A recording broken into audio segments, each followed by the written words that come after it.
क्या नहीं चला सकती और समुद्र में क्या नहीं समझ सकता, सब कुछ समझ सकता है। अबला कहने वाली प्रबल स्त्री क्या नहीं कर सकती। जब वो ठान लेती है तो न रात में डर लगे न दिन में डर लगे, वैसे डर लगेगा, पर जब मन में ठान लेती है तो करके दिखा देती है। और जगत में काल किसको नहीं खाता। का सुनाई विधि का सुनावा, का देखाई चे का देखावा, एक कहे भले भूप न कीना, बारु विचारी नहीं कुमतहि दीना। विधाता ने क्या सुनाकर क्या सुना दिया और क्या दिखाकर अब वह क्या दिखाना चाहता है। एक कहते हैं कि राजा ने अच्छा नहीं किया, दुर्बुद्धि केकई को विचार कर वर नहीं दिया। भाई कोई रानी किसी के, कोई राजा किसी के, तो दुनिया सब तरह की, तो दुनिया करेगी कि भाई हाँ केकई को विचार कर नहीं दिया। जो हठी भयउ सकल दुख भाजनु, अबेला विवश ज्ञान गुण गाजनु, एक धर्म परमिति पहचाने, नृपहि दोष नहीं देहि सयानी। और जो हट करके केकई की बात को पूरा करने में अड़े रहकर स्वयं सब दुखों के पात्र हो गए। केकई की बात मानी और खुद दुखी हुए। स्त्री के विशेष वश होने के कारण मानो उनका ज्ञान और गुण जाता रहा। यानी वो ज्ञानी है लेकिन स्त्री के वश होकर के उनका सारा ज्ञान नष्ट हो गया। एक दूसरे जो धर्म की मर्यादा को जानते हैं, जो जानते हैं और सयाने हैं, वे राजा को दोष नहीं देते। ये सब बात विधि के हाथ में ही है, कोई राजा या रानी का दोष नहीं है।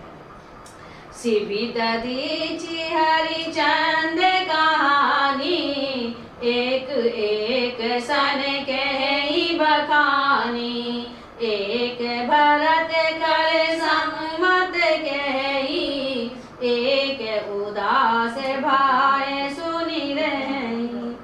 वे शिवी दधीचि और हरिश्चंद्र की कथा एक दूसरे से बखान कर कहते हैं कि शिवी दधीचि ने भी अपने सत्य की रक्षा के लिए कष्ट उठाए थे।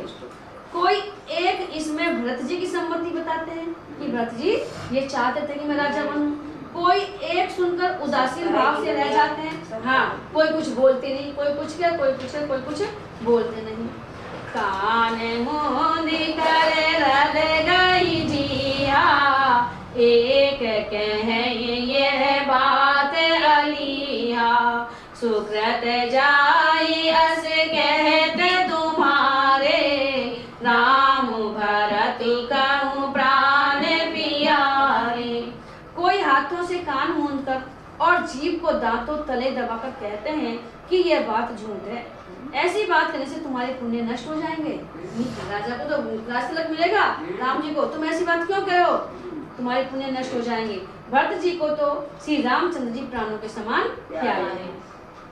चंदु चवे बरुआन लेखन, सुधा होई विषतूल, सपने कबहु न करई किछु, भरत राम प्रतिकूल, सभी का भला करो भगवान, सभी पर दया करो भगवान। चंद्रमा चाहे शीतल किरणों की जगह आग की चिंगारियां बरसाने लगे, अमृत चाहे विष के समान हो जाए, यानी असंभव बात से असंभव हो जाए, लेकिन भरत जी स्वप्न में भी कभी श्री रामचंद्र जी के विरुद्ध कुछ नहीं करेंगे। बहुत से कह रहे हैं कि भरत जी की सम्मति है, लेकिन बहुत से कह रहे हैं जो समझदार है कि भरत जी रामचंद्र जी के विरुद्ध कुछ भी नहीं करेंगे। हाँ, चाहे कुछ भी हो जाए।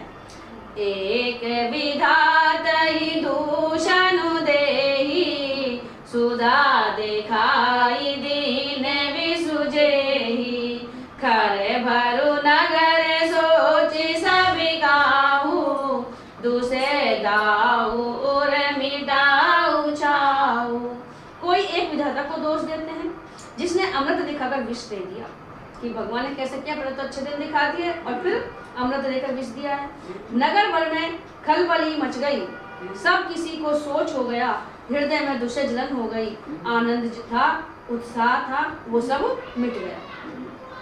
विप्र वधू कुल मान जठेरी, जे प्रिय परम के कई केरी, लगी देने से कैसी सराही, वचन बान सम लागहि ताही।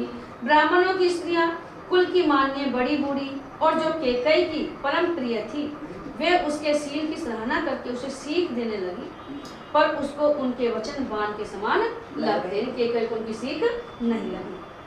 भरतुन मोहि प्रिय राम समाना, सदा कहूँ यहु सब जग जाना।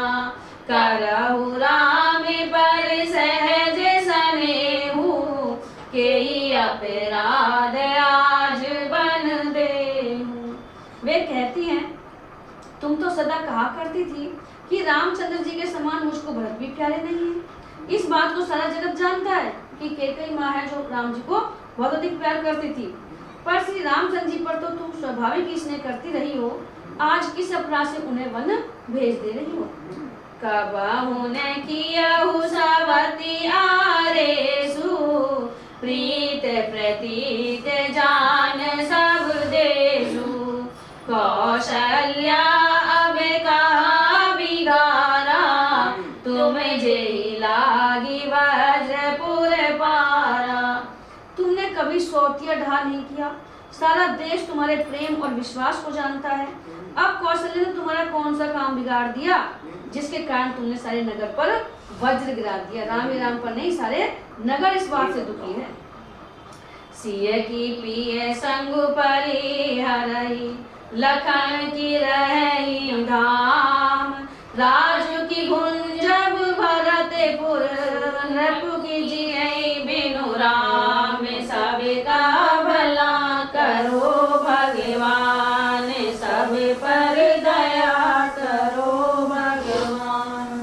क्या सीता जी अपने पति श्री रामचंद्र जी का साथ छोड़ देंगी? राम ही राम को अपने वन भेज रही हो तो क्या सीता जी यहाँ रह जाएंगी? क्या लक्ष्मण जी श्री रामचंद्र जी के बिना घर रह सकेंगे? क्या भरत जी श्री रामचंद्र जी के बिना अयोध्यापुरी का राज्य भोग सकेंगे? और क्या राजा श्री रामचंद्र के बिना जीवित रह सकेंगे?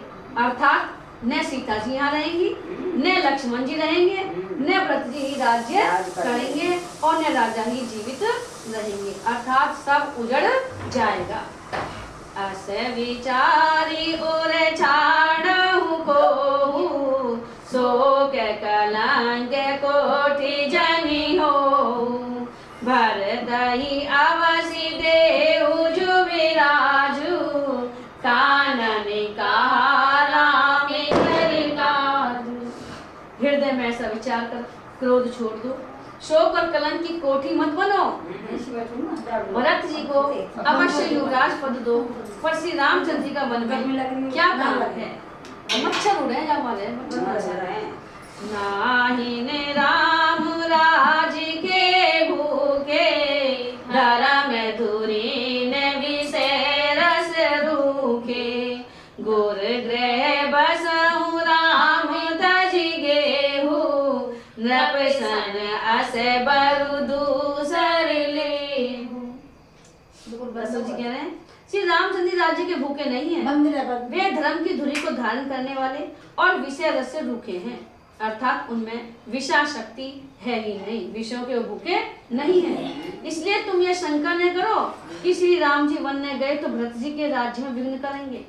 इतने पर भी मन न माने तो तुम राजा से दूसरा ऐसा वर ले लो कि श्री राम घर छोड़कर गुरु के घर में रह ले, वनवास नहीं जाए, चाहे गुरु के घर में रह ले। जो नहीं लगी हऊ कहे हमारे, नहीं लागई कछु हाथ तुम्हारे। जो परिहास कीन कछु होई, तो कही प्रगट जनावहु सोई। दशरथ जी भी बार बार कह रहे हैं कि जो तुम हमारे कहने पर न चलोगी तो तुम्हारे हाथ कुछ भी नहीं लगेगा। न सीता जी रहेंगी, न लक्ष्मण जी रहेंगे, न मैं ही रहूंगा और न भरत जी राज करेगा। यदि तुमने कुछ हंसी की है, तुम कोई मजाक कर रही हो, तो उसे प्रकट में कहकर जना दो कि मैंने मजाक की है। राम सरिस सुत कानन जोगु, कहा कहि सुनि तुम कहूँ लोगु। उठऊ बेगी सोई का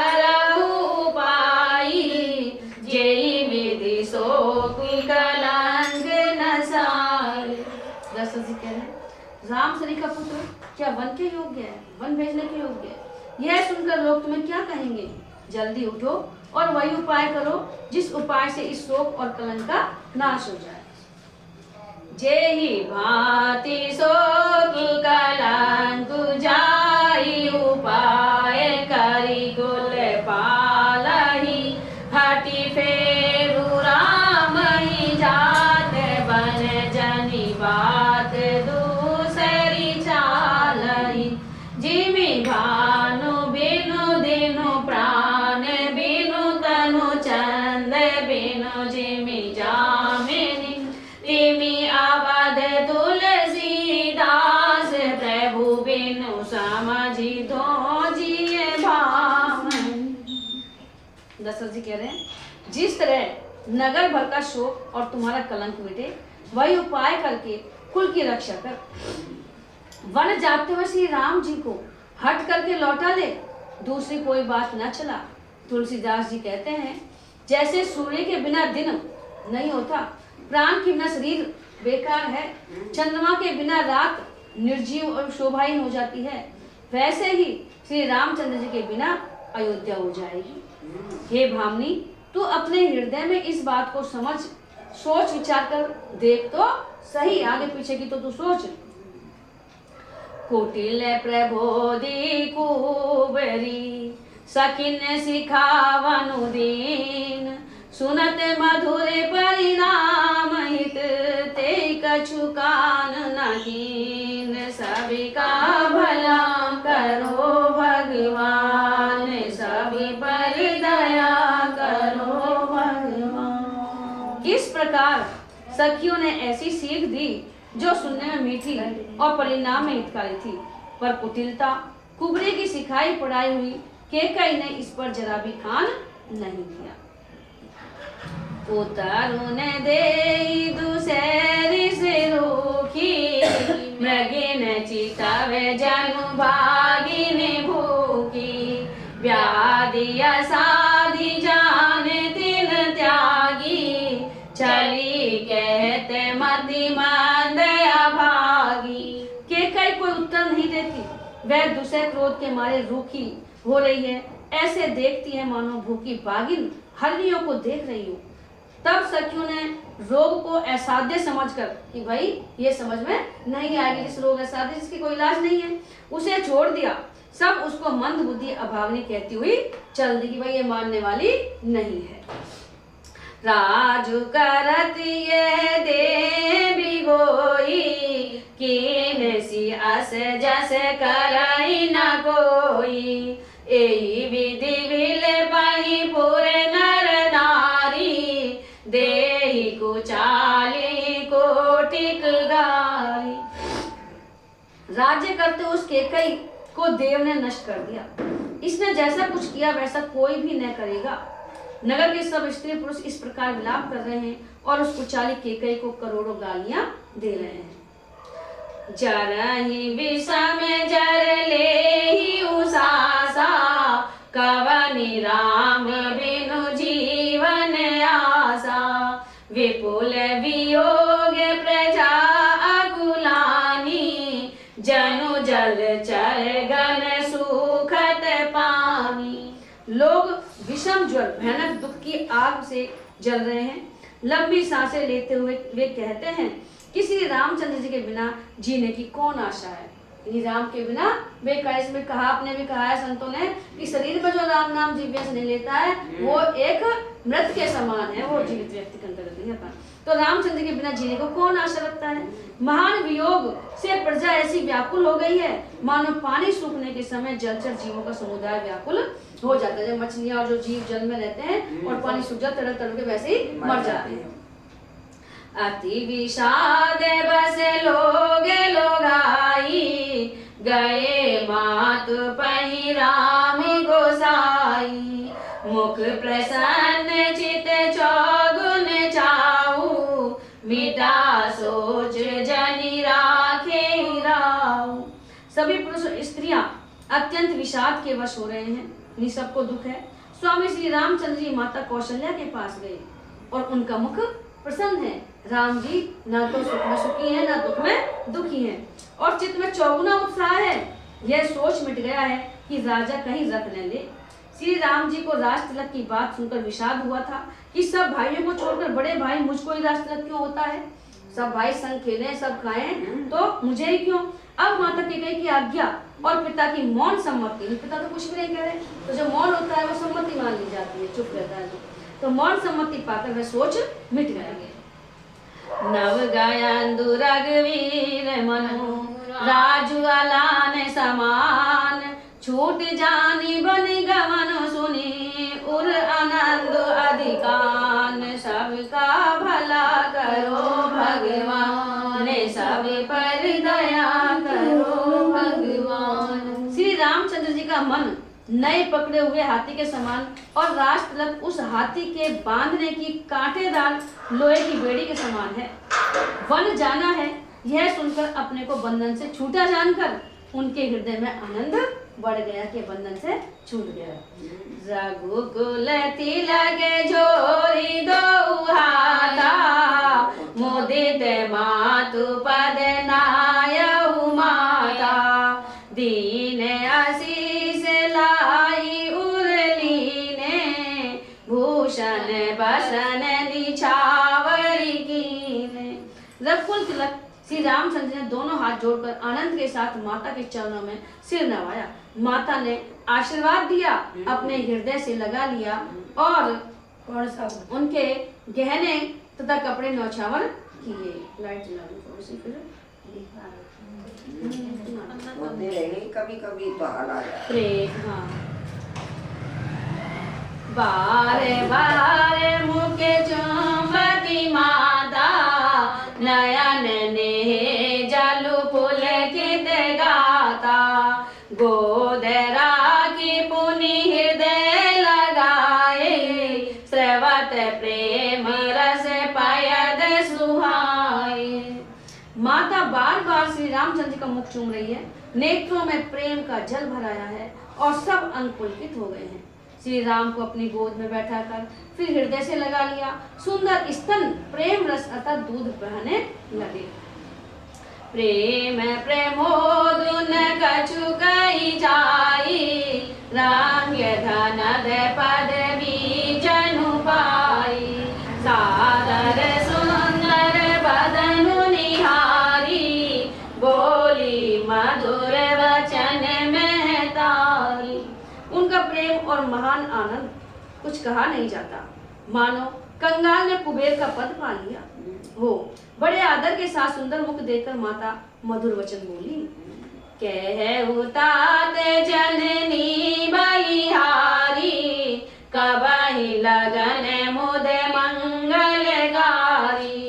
सुकृत शील सुख सीव सुहाई, जन्म लाभ कई अवधि अघाई। हे तात माता बलिहारी जाती है, कहो वे आनंद मंगलकारी लगन कब